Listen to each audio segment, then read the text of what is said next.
Hey, Tony Chips here. Chiappetta Shoes. This is a workshop live. We got Andy back there. We got a C10 foot type. Lovely customer, younger, active, moving a ton. He's had an orthotic for a while. He had a peroneal tendon tear on his right foot. This happened, I want to say, about 2 years ago. Ended up having surgery. Went through the whole process, 8 weeks with the boot. Orthotics wise, really nice, one of my standard constructions, core, EVA top cover, sole flex, great materials. We did a longitudinal arch bar, that was holding up and feeling really good for a long time. But that brings us to today.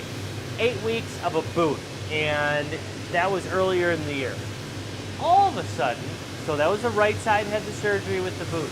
The left side, we have some Morton's neuroma conditions happening. He had an MRI, went and saw the doc, had a cortisone shot, and put a met pad on top of the orthotic. The doctor did this. Lovely doctor, Dr. Newt here in Kenosha, love him. Comprehensive orthopedic, good operation there. Where I'm coming at this, so when we look at the placement of this over-the-counter modification, the placement of this, when we look at it, we have our first metatarsal, our fifth kind of down here, and then we have the insert, that extra met pad. It's a nice met pad. This is a firm pour-on, but it's approximately a 1/4 inch too far back. Usually when we're doing a metatarsal modification, we want to identify the proximal end of the metatarsal head and then work back from there. This is a little too far back. So we're going to take this off. It's a nice little easy adhesive. And we're going to work with a pet egg T-form pad. Now I like these. It's more of a met bar, and we're going to apply that in a placement that's a little bit closer to right behind that first. Now this has a little lip here, so we're going much farther forward than what we had with that firm pour-on standard met pad. This should be a much better positioning. It's just as thick, but a little bit softer and a longer piece. Now that's going to double up with that longitudinal arch bar, but I think we have a much better solution. The key with all of this is that the cortisone shot and with this met pad, he was at about 50% better. Now, oftentimes, when we have a patient using a boot, you're overloading the other side. So this side had a boot, this side did not. And you know, you're gonna be bending, you're gonna be flexing, you're gonna be moving differently, even in the knees and the hips, when it comes to wearing a boot that isolates movement on one side. So I believe this is a kind of a situation where we just have an overuse issue. It's only been about a month of time with pain. And if a cortisone shot and I would say misplaced or slightly misplaced metatarsal pad was giving him 50% relief, hopefully if we get the mechanics right with a better placement of a metatarsal pad, maybe a little bit better material and shape, that should give us over the hump. So we have this glued up. Now, normally I don't like to make modifications on top of an orthotic. I usually like to work from underneath. When you do it on top, there's a little bit more issue with longer lasting. It's harder to peel off, it's harder to change. When I do a metatarsal pad on top, I usually like to use a leather covered piece because it's easier against the skin and something's gonna last a long time. These pet egg T-form pads, we sell them as is, $13.95. They're just a nice little extra piece. But we often like to use these to glue on as well. So that's the steps, that's the process. We're gonna take a quick little break and we'll be right back. It's a nice quickie today.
All right, ladies and gentlemen, C10 foot type metatarsal pad, Morton's aroma. Old piece was a nice, what I consider an anatomical met pad right there.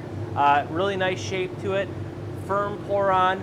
Problem was it was a little too far back or proximal to the metatarsal heads. What we're doing today is adding a T-form met pad by Pet Egg. Nice spongy foam there, 1/4 inch at its thickest point, met bar shape at top, longitudinal support down the middle section. We're gluing it on top of the orthotic. I'm gonna take a top down here and get this applied. With this situation, overall the orthotic is in good shape. We're a couple years old on these guys here, maybe 3, 2.5 or 3. Overall they're looking good. That met bar on the bottom, solid, holding up really nicely there. And you know, when you're doing something on top, you want to make sure you get a good lamination. All right. So if you look, kind of have it identified. And placement-wise, we're kind of like right there for that metatarsal 1st and 5th. So that placement is just a bit forward. Before we were kind of like right there. So I think the placement of it is super important. And I like this, it's a nice leather material. Now what we're gonna do is clean them up a little bit, get my marks off, get any excess glue off, and get this lovely C10 foot type on his way. Perfecto.